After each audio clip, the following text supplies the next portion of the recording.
Hi, my name's Will Bauer. I was an OpenSciEd teacher, field test teacher for 3 years. This is video 2 about the McKenna unit 7.3 metabolic reactions. So in this video, we're going to look at the storyline, the unit landing page, kind of look at where this unit fits into the whole OpenSciEd scope and sequence. We'll focus on the problematizing routine. In video 1, we focused on the anchoring phenomena, and we'll kind of look for similarities between the anchoring phenomena and the problematizing routine, which in this unit comes in at lesson 9.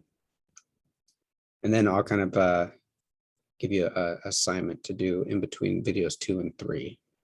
So let's get started. So OpenSciEd materials can be kind of hard to approach to navigate through initially. There's just so much information, like the teacher's guide is 250 pages. It's hard to know where to get started.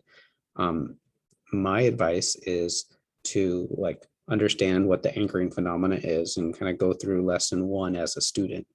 That was in video 1. And then to look at this storyline document. Okay, so I'm going to pull open the storyline document and walk you through it. So the overarching unit question is right here. How do things inside our bodies work together to make us feel the way we do? They have the kind of some icons here that show you kind of what the students are going to be doing that day, whether it's a lab or videos or a data set or reading or computer interactives. And then within each lesson, there's a focus question. It says how many days. I think they're assuming 45-minute class periods. So that might change based off your context, teaching context. So here's the anchoring phenomena, and then there's a little picture. And you're learning about McKenna's symptoms and creating an initial model. Okay, so in lesson 2, you're going to look at McKenna's insides, and that's an investigation. And here's what they figured out. And sometimes they have a model there, and other times it's not appropriate.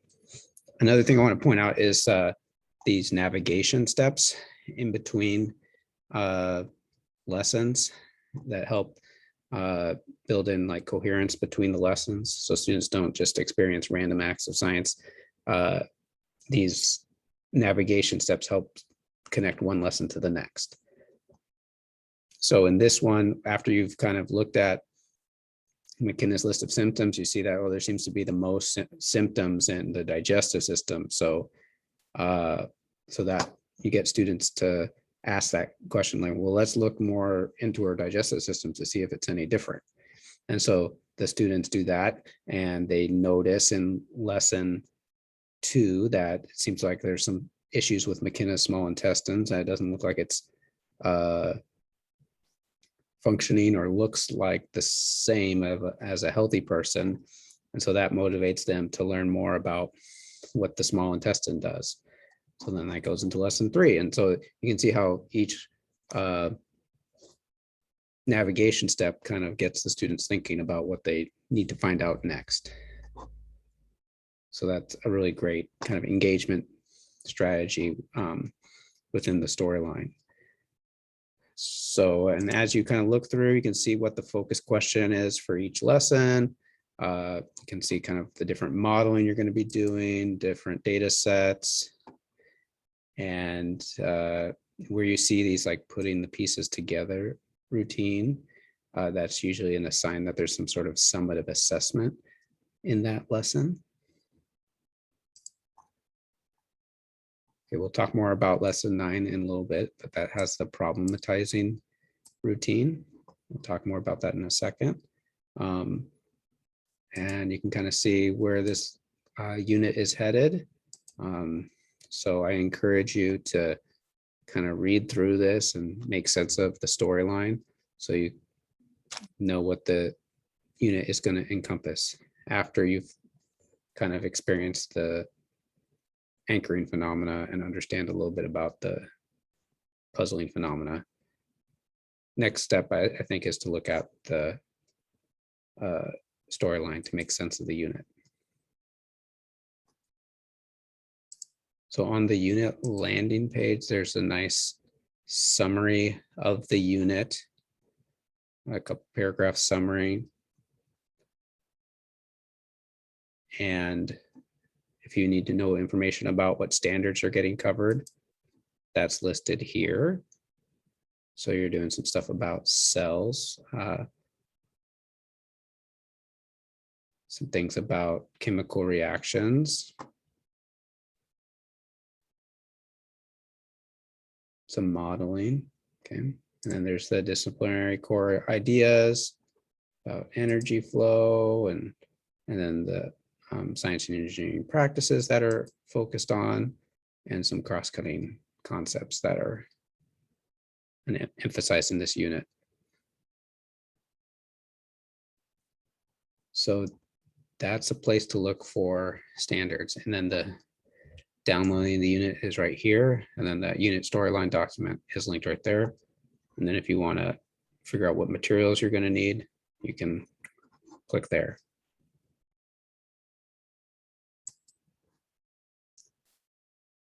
So let's look at the scope and sequence document to see where this unit fits in to the 3-year sequence. So this is kind of how the disciplinary core ideas are organized. And there's some arrows drawing into different kind of connections.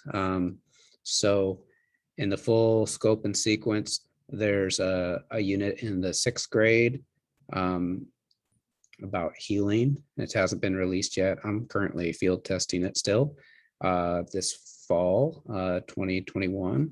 But you can see there's this little arrow that connects right there to metabolic reactions. And then the first couple units in the 7th grade, you're learning about chemistry and molecules and chemical reactions and matter. And so that builds a good foundation for this metabolic reactions. And then after this unit, you kind of learn about metabolic reactions, but in plants, then in ecosystems, and then some climate change stuff. So that, yeah, there's a nice kind of logical flow in my mind with the 7th grade. I can kind of see how it gets tied into the 6th grade. So that cells unit is important to have before the students do it. I should say though that you can teach these as standalone units, but they're more powerful if they're done in this intended order. But sometimes that's just not possible. So let's look at the problematizing routine. So this is a link to the OpenSciEd handbook, which isn't specific to one unit, but has an overview of just some general strategies and goes into the routines in a little bit more depth. So let me find that. What page did I say it was on? Page 21. Okay.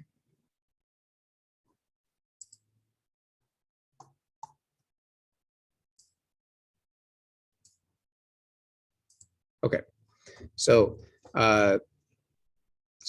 we're going to look at it in general, and then the problematizing routine in general, and then see where it comes up in this unit as it relates to McKenna. So the purpose of the problematizing routine is to reveal a problem with the student's model or explanation or design solution. So the teacher's motivation is to try to get students to extend their thinking and push what the limits of their understanding are. It's typically done after the putting pieces together routine. So you kind of recap, what do we know so far? And then the students kind of explain that. You might revisit your driving question board to see what questions are left over that your model doesn't address yet. So in many ways, it's kind of like the anchoring phenomena routine, because you're trying to motivate students to think about a phenomena that they don't fully understand yet, except in the problematizing routine, you have some understanding of the anchoring phenomena, but your goal as a teacher is to try to get focused students on the parts of their model that they don't understand yet, to extend their thinking, to motivate them to investigate new questions, to get a better, complete understanding. So that's the problematizing routine in a nutshell. Let's look at it where it comes up in this unit. So I'm going to click into the teacher's guide for lesson 9.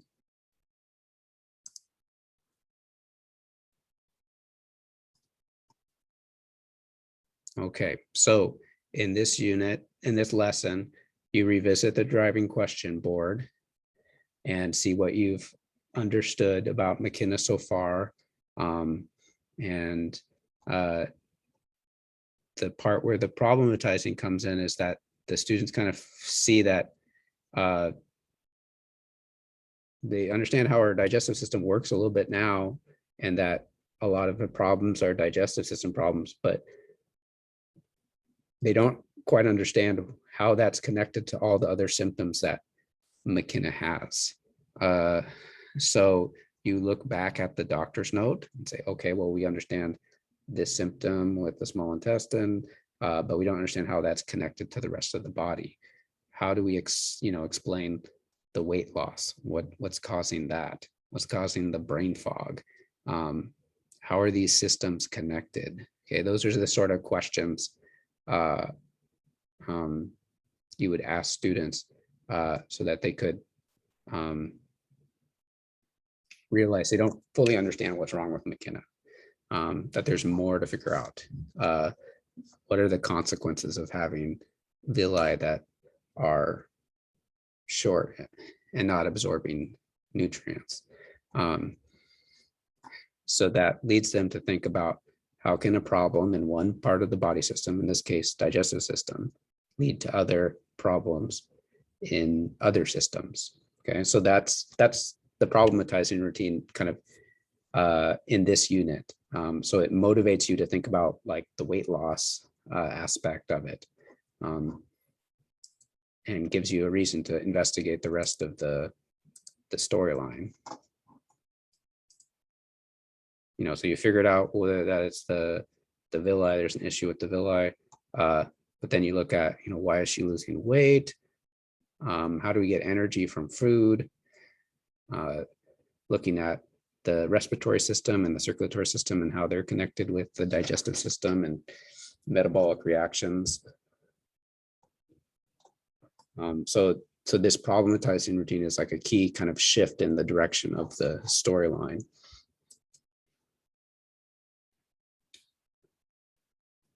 So that's kind of it for this video. What I encourage you to do is to look at the unit storyline and read through that carefully, and then see where it answers the storyline questions. See where your questions from the driving question board and ideas for investigation, and see if you see those elements in the storyline.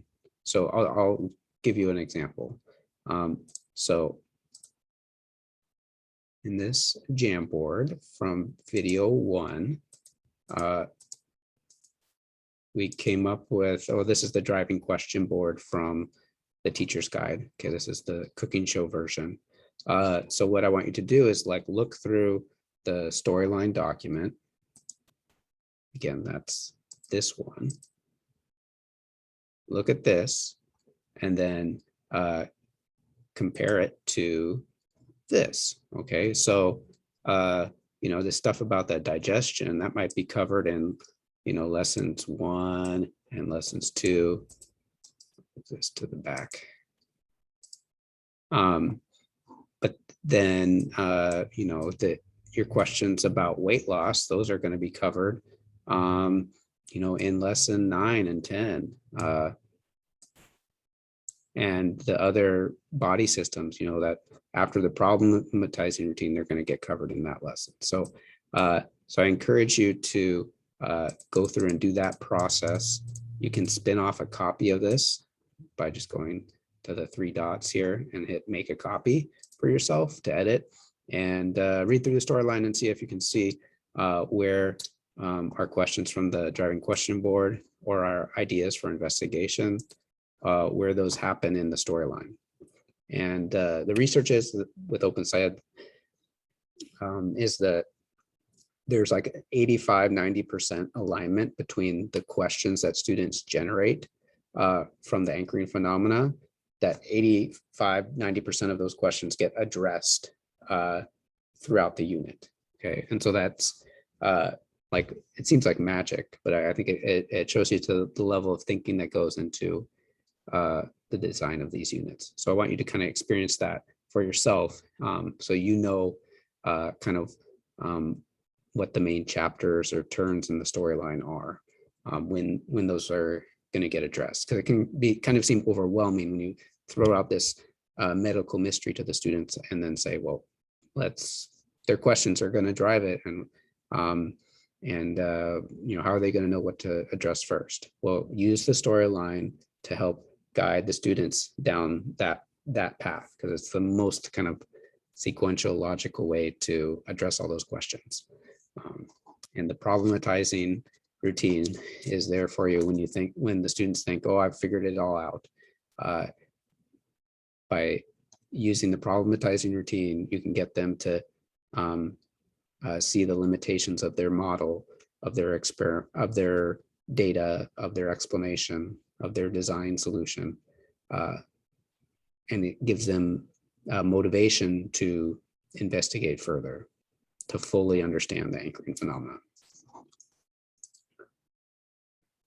All right, so in video 3, we're going to talk about the norms for OpenSciEd, and specifically some of the peer feedback tools that are in the OpenSciEd handbook, and how I've used things I've learned from argument-driven inquiry trainings and implemented them in this specific unit.